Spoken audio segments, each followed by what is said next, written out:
Shukrullo Yusupovning Kafansiz ko'milganlar asari o'zbek adabiyotida eng ta'sirli va fojiali avtobiografik roman xotiralaridan biridir.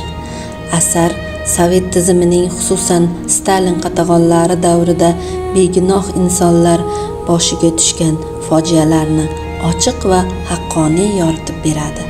Adib 1951-yilda millatchilik va sovetlarga qarshi targ'ibot olib borish degan soxta ayblovlar bilan hibsga olingan hamda 25 yillik qamoq jazosiga hukm qilingan.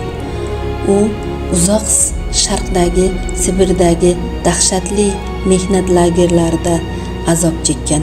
Stalin vafotidan so'ng reabilitatsiya qilinib, ozodlikka chiqqach, o'zi ko'rgan kechirganlarini qog'ozga tushirgan.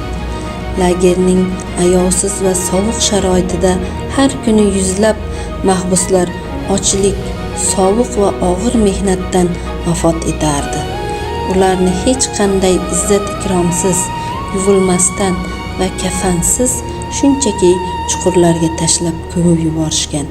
Qatag'on mashinasi tirik insonlarning ham ruhiyatini, erkinligini hamda insoniy qadr-qimmatini yo'q qilib, ularni tiriklayin ko'mib qo'ygan edi.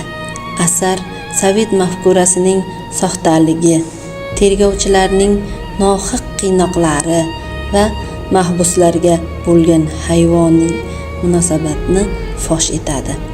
Eng og'ir va dahshatli sharoitda ham, o'lim yoqasida turganda ham inson bo'lib qolish, do'stlik va iymon va umidni yo'qotmaslik kurashi asarning markaziy g'oyasidir. Muallif bu asarni shunchaki hasrat uchun emas, balki qatag'on qurboni bo'lgan minglab bechora insonlarning nomini unutmaslik, kelajak avlodga saboq bo'lishi uchun yozgan. Kafansiz ko'milganlar roman xotirasi o'zbek adabiyotida qatag'on mavzusini birinchilardan bo'lib ochiq-oydin yoritgan asardir.